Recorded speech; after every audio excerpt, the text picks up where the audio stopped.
Hey everyone, and welcome back to English Listen and Learn. I'm excited to be back with you all today. It's great to be here. We're tackling a pretty interesting topic today. Yeah? It's something that I think a lot of English learners struggle with, Hmm. and that's why it can be so difficult to actually speak English, Yeah. even when you can understand it pretty well. It's so common. Yeah, you can watch movies, maybe read books, Right? but then when it comes to speaking, you just kind of freeze up. You freeze up. It's like you have all the words, but getting them out Yeah. in a smooth way is really hard. Yes, exactly. Yeah. It's like having all these words in your head, Mm-hmm. but not knowing how to actually use them in a smooth and natural way. Yeah. So that's what we're going to be looking at today. Okay. We're going to explore those reasons why we have this speaking block, Right? and then we'll brainstorm some practical tips to help you break free Sounds good. and start speaking with more confidence. Okay. So let's dig into why speaking can feel so much harder Okay. than understanding English. What are some of the key factors that contribute to this struggle? Well, one major factor is that speaking requires different skills Okay. than understanding. When you're listening or reading, you're passively receiving information. Hmm. But when you speak, you have to actively produce language, Right. and that requires your brain to work in a different way. Oh, totally. Yeah. So it's almost like the difference between watching a soccer game Yeah, and then actually playing it yourself. totally. Like you might understand all the rules and the strategies, but Right. when you're on the field, it's a totally different thing. It is. And just like any sport, practice is key. Right. If you're not speaking English regularly, those muscles in your brain aren't getting a workout. They're not getting exercised. Exactly. So lack of practice is a big one, Definitely. but I'm guessing there's more to it than that. Oh, absolutely. What else is going on? Another big factor is fear. Okay. A lot of English learners are afraid of making mistakes or sounding foolish, so they avoid speaking altogether. Yeah. And they worry about their pronunciation, their grammar, Yeah. just being judged by other people. I think everyone can relate to that feeling For sure. of vulnerability when you're trying to speak another language. Definitely. It's like putting yourself out there on a stage Totally. and everyone's watching you. Yeah, and that pressure can really paralyze you. It can. But, making mistakes is an essential part of learning any language. Yeah. It's how we figure out what works and what doesn't, Right. and how we improve our skills over time. So it's almost like we should embrace these mistakes as stepping stones Exactly. rather than roadblocks. And sometimes it's not even about making grammatical mistakes. Okay. Sometimes learners hesitate because they're so focused on translating everything perfectly in their heads that they get stuck Right. in this back and forth and lose the flow of conversation. Yeah. So instead of thinking in English, they're trying to map each sentence Yes. from their native language. And that can lead to some delays and awkward phrasing. Yeah, and that mental translation is really exhausting. Yeah. It takes up a lot of brain power. It does. It really does. So it makes speaking feel more daunting. So we've got the lack of practice, the fear, Mm-hmm. this translation trap as some of the reasons why Yeah. speaking can feel so challenging. Yes. Are there any other culprits that we should be aware of? One more that I see a lot is this difference between passive and active vocabulary. Yeah. You might have a large passive vocabulary, meaning you understand lots of words when you read or hear them. Right. But your active vocabulary, the words you can actually use when you're speaking, Yes. might be much smaller. Oh, so even though you recognize a word, you might not be able to pull it out of your memory Yeah. quickly enough. Yes. It's like having a huge toolbox, but you don't know where the screwdriver is That's a great analogy. when you need it. It highlights the importance of actually practicing new words in different contexts. Yes. So they become part of your readily accessible toolkit. That makes sense. Yeah. So now that we have a better understanding of why speaking can be so tricky, Yeah. let's talk about some tips Okay. to help people overcome these challenges and start speaking English more confidently. Okay. So where do we begin? Well, I think a good place to start is to make speaking a regular habit, Okay. even if it's just for a few minutes each day. So how can we incorporate speaking practice into our daily routine, Yeah. even if we don't have a native English speaker to chat with? Right. Well, one simple but effective technique is to narrate your actions as you're going about your day. Okay. So, for example, while you're getting ready in the morning, you could say, I'm brushing my teeth, or I'm putting on my shoes. Oh, that's a great idea. So it's almost like turning these little everyday activities Yeah, into these mini language practice sessions. exactly. And you don't even need a partner for that. You don't. Another idea is to pick a topic that you're interested in Okay. and just talk to yourself about it for a few minutes. Yeah. It could be anything from your favorite hobby to a news story. Right. Oh, so even just having a conversation with myself. Totally. Can be helpful. Absolutely. And here's another one.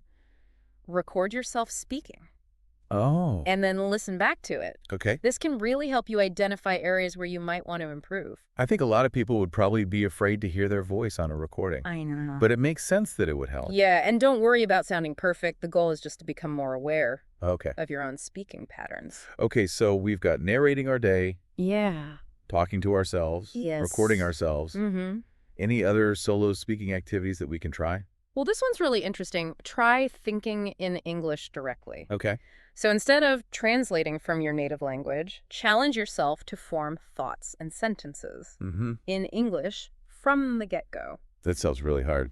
It can be tricky, but it makes speaking so much faster and more natural. Yeah. Here's a technique that can help you train your brain to do that. Okay. It's called shadowing. Okay. This involves listening to a native speaker and then repeating what they say immediately afterwards. Oh, so I can use a podcast or an audiobook for that. You can use podcasts, audiobooks, English language movies, and TV shows. Okay.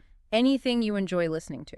Okay. Choose a short segment, listen carefully, and try to mimic the speaker as closely as possible. That's great. It feels less intimidating Yeah, than jumping into a full conversation. it is for sure. And speaking of conversation, Yeah. when you are ready to practice with other people, Mm-hmm. joining an English conversation group can be incredibly beneficial. I bet that real-life interaction is so valuable. It is. Are there any specific groups or communities you'd recommend? Well, you can often find language exchange partners online or even English-speaking clubs in your local area. Okay. And there are tons of online platforms that offer video calls and discussions specifically for language learners. So we've got practicing on our own. Yep. Thinking in English. Yes. And finding conversation partners. Yes. Yes. What else can we do to kind of build that confidence and start speaking more fluently? Don't be afraid to start simple, Okay. you know? Use short, clear sentences at first and gradually work your way up. So instead of trying to sound like a Shakespearean actor, Exactly. it's okay to just be basic at first. It is much more important to be clear and understandable Right. than to use really complicated language that you're not comfortable with. That makes sense. And I guess a good tip there would be to learn common phrases Yes. that native speakers use frequently. Totally learn those common expressions. What are some examples? Well, instead of always saying, "How are you?" try using, "How's it going?" Okay. Or if you're in a store just browsing, you can say, "I'm just looking, thanks." Mm-hmm. And if someone asks you a question that you need to think about, Hmm. you can buy yourself some time by saying, "That's a good question." I love those. I'm going to try to use those myself. Great. What other advice do you have for making speaking practice fun? Remember to have fun with it. You know, if it feels like a chore, you're not going to want to do it. Right. So how can we inject some fun Right. into our practice? Well, you could try singing along to English songs. Oh, fun. It's a great way to work on your pronunciation and pick up new vocabulary. Yeah. Or you could try acting out scenes from your favorite TV shows or movies. Okay. Games are also fantastic. Oh, yeah. You can find lots of language-based games online or even board games that are designed to help you improve your English. So we've got singing, we've got acting, Yeah. we've got games. I'm starting to feel less scared and more excited about speaking English. That's great. And remember, be patient with yourself. Yeah. Fluency doesn't happen overnight. Right. It takes time and consistent effort. Yeah. So don't get discouraged if you make mistakes. Just keep practicing and celebrate your progress. That's so important. Yeah. It's so easy to get caught up in this idea of perfection, Right. but it's much healthier to just focus on the journey. It is the most important thing, is to just keep going. Every little bit of practice helps. I love that. It's interesting, you know, sometimes the things that we think will help us learn a language Yeah. can actually hold us back. Oh, really? Like what kind of things? Well, one mistake I see a lot is English learners focusing way too much on grammar rules. Okay. Right from the start, Right. they're trying to memorize every single rule Yeah. and apply it perfectly to every sentence. It's like trying to build a house, Yeah, but starting with a roof instead of a foundation. exactly. And while grammar is definitely important, Yeah. It shouldn't be your main focus when Okay. you're just starting to speak. Okay. I mean, think about how children learn their first language. Yeah. They don't start by reading grammar books. Right. They're just listening, Exactly. absorbing, and imitating. Yes, and I think we can learn a lot from that natural approach. Yeah. When you get too hung up on grammar, it can actually make you more hesitant to speak. Right, because you're constantly worried about making mistakes. So are you saying it's okay to make grammar mistakes when you're speaking? Absolutely. It's much more important to just focus on fluency and communication in those early stages. Wow. Don't be afraid to experiment with the language, even if your grammar isn't perfect. That's reassuring. And the more you speak, the more naturally those rules will start to fall into place. What other pitfalls should English learners try to avoid? Another common one is relying too heavily on translation apps or dictionaries. Okay.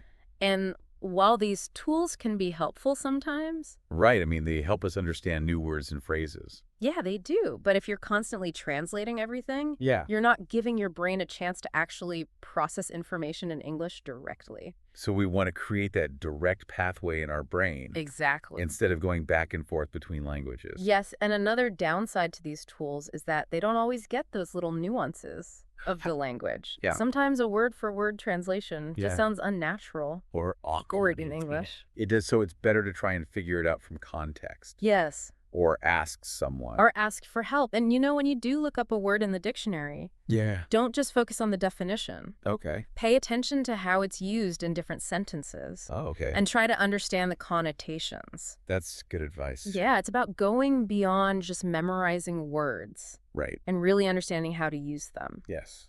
One last mistake I want to mention is neglecting pronunciation. Oh, yeah. A lot of learners focus so much on grammar and vocabulary Mm-hmm. that they don't pay enough attention to how words are actually spoken. Right. And that can be really frustrating when you're trying to have a conversation with someone Yes! and you can't quite understand what they're saying. Yeah, so it's important to practice pronunciation regularly. Okay. You can do this by listening carefully to native speakers, recording yourself, and listening back. Okay. And even using those online resources like pronunciation guides and dictionaries.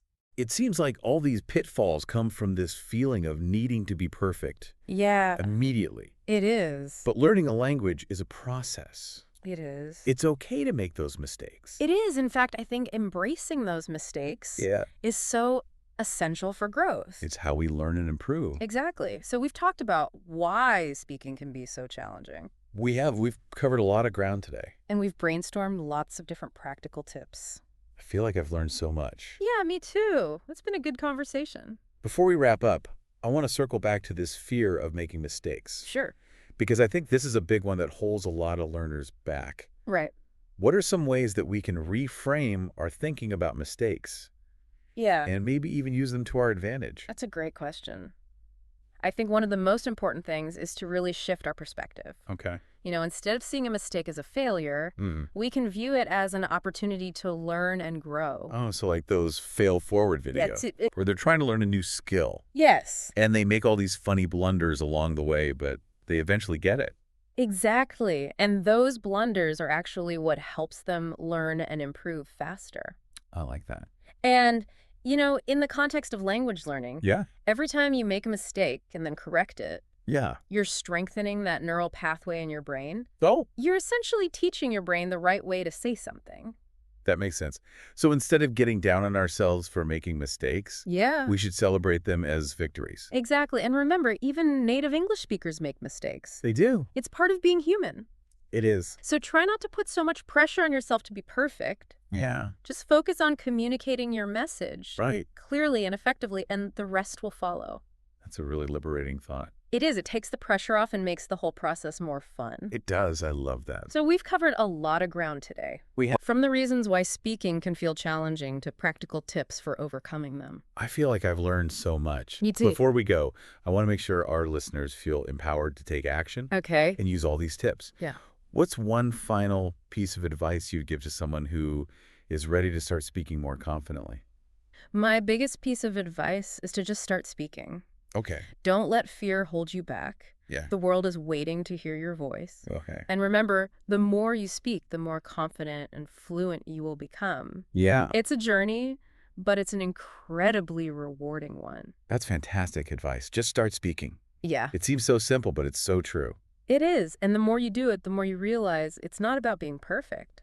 Right. It's about connecting with other people, It is. sharing your ideas and thoughts, Mm-hmm. and just experiencing the world in a new way. Exactly. It's about breaking free from those limitations and realizing you have a voice Yes, you do. that deserves to be heard.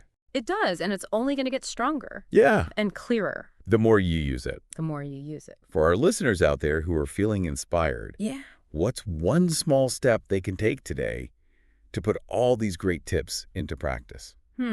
That's a good question.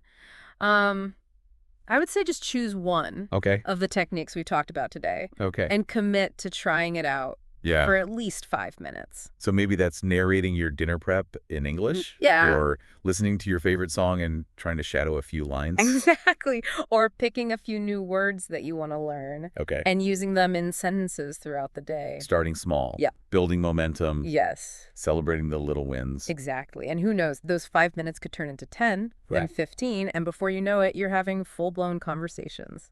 I love that small steps, big results. Yeah. Well, on that inspiring note, we're going to wrap up this episode of English Listen and Learn. Okay. We hope you found it helpful and encouraging. I hope so. And remember, the most important thing is to just start speaking. Don't let fear hold you back. Right. The world is waiting to hear your voice. So to all our amazing English learners out there, what tip will you try today to boost your spoken English? Give it a go. Keep practicing, keep learning, and keep having fun with this incredible journey. We'll be back soon with more tips and inspiration to help you achieve your language goals. Let's learn some new vocabularies together. Paralyze. It means to make someone or something unable to move or act. Example 1. Fear can paralyze people and stop them from making decisions. Example 2. The snowstorm paralyzed the city, making it impossible to travel. Stepping stones. It means small steps that help you reach a bigger goal. Example 1. Learning basic grammar is a stepping stone to mastering a new language.